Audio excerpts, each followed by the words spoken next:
she is mystery. Not because she hides, but because she reveals only through contradiction. She is chaos veiled in elegance, hunger hidden behind grace. To understand her, you must first abandon your need to possess, for what you try to hold too tightly will wither. What you attempt to explain too quickly will elude you. Everything about woman is a riddle, and everything about woman has one solution: pregnancy. Controversial, brutal, misunderstood. Nietzsche did not flatter women. He did not romanticize them. He observed them, like a storm, like a force of nature, something to be reckoned with, not idolized. Woman is not weak. She is will wrapped in instinct. She is power concealed in passivity. She does not conquer by force. She seduces. She transforms. She devours slowly. And man does not understand her because he tries to. He thinks of her logically, but she does not live by logic. She is older than logic. She is older than law. She is life. Is it not strange that the most delicate, most fragile creature has power over the strongest? To Nietzsche, woman is nature itself. Eternal recurrence, seduction, birth, death, desire, renewal. She is not to be reasoned with. She is to be experienced, survived. He warned against idealizing her. The pedestal is just another cage. To worship her is to misunderstand her.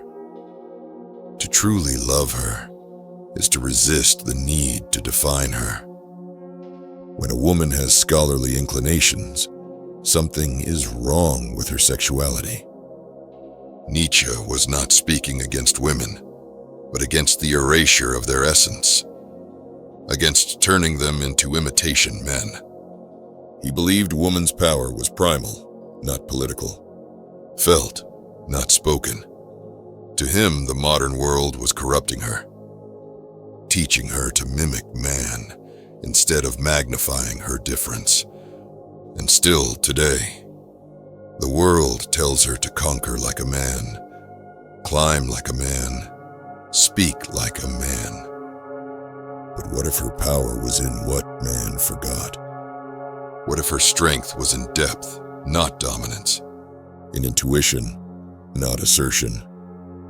Nietzsche saw in woman something sacred, but dangerous, not moral, not evil. Something immoral, something ancient. Ah, women. They make the highs higher and the lows more frequent. She pulls him into himself, tests his strength, breaks his rhythm. She is not comfort. She is awakening. He must not submit, nor dominate, but rise in contrast. He must build himself as a mountain against her tide. He must become form to her formlessness. He must be purpose to her flux. And only then, when he has become himself, can he truly meet her. Not to complete him, but to challenge him, to stretch him, to birth new chaos in his carefully ordered world. In revenge and in love, woman is more barbaric than man. She remembers deeper. She feels further. She wounds without weapon and heals without word. She is not meant to be understood in theory. She is to be met with courage, not calculation. She is not an object to study. She is a mirror, a storm, a temptation, a truth. Nietzsche did not hate her. He feared her, respected her, wrote of her as one writes of fire. She is not a man with different clothing. She is the other side of becoming. She is suffering in a silk dress. She is eternity in a fragile form. To understand the nature of a woman is to accept that you never truly will. And in that acceptance, you finally begin to see. Her power is not yours. A woman's power is not yours to hold. It is not granted to you, nor taken by conquest. It is something that radiates, that disarms, that unroots you before you realize you've moved. Nietzsche wrote of instincts, not as weaknesses, but as ancient codes written into our blood, and woman is the keeper of instinct. Woman understands children better than man does, but man is more childlike than woman. She is not here to fit your categories. She breaks them. Her wisdom does not arrive dressed as knowledge, but as impulse, as presence, as rhythm. You, man, seek to define. She, woman, seeks to transform. Where you build fortresses, she opens wounds. Where you speak, she listens into being. She changes the air in a room without a word. She says no without speaking. She teaches by refusing to be captured. Nietzsche warned that man should not fear woman's difference, but revere it, because she is not man's equal. She is his counterweight. You go to women? Do not forget your whip. A brutal line, often misunderstood. Not a call for violence, but a warning. Do not come to her weak. Do not approach her as a boy, begging for mother. She will not raise you. She will test you. And if you fail, she will leave you. Not always physically, sometimes spiritually, quietly, without warning. She is not cruel. She is selective. She does not stay where fire does not burn. She does not yield to a man who cannot lead himself. You may desire her, praise her, even love her. But if you have not built yourself, she will not trust you. Because she is nature, and nature does not pity. Nature selects.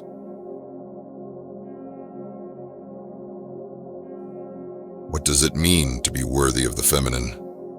Not in conquest, not in seduction, but in self-mastery. To Nietzsche, the highest man does not possess woman. He earns her gaze by becoming formidable. The man of knowledge must be able not only to love his enemies, but also to hate his friends. To be worthy of the feminine is to no longer need her, to admire her beauty without worship, to feel her power without fear. She does not complete the whole man. She tests it. She reflects what is unresolved. She ignites what is asleep. And if you are empty, she will show it. If you are uncertain, she will magnify it. She does not destroy you. She exposes you. Nietzsche's Übermensch, the man who overcomes, does not fear the feminine. He includes it. He integrates it. He walks with it. Not to become woman, but to stop being less than man. He does not demand her submission. He calls forth her respect, not through dominance, but through devotion to himself, to his path, to his becoming. And in that, the dance begins. A fire meets water, a mind meets mystery, a body meets depth. This is not romance. This is alchemy.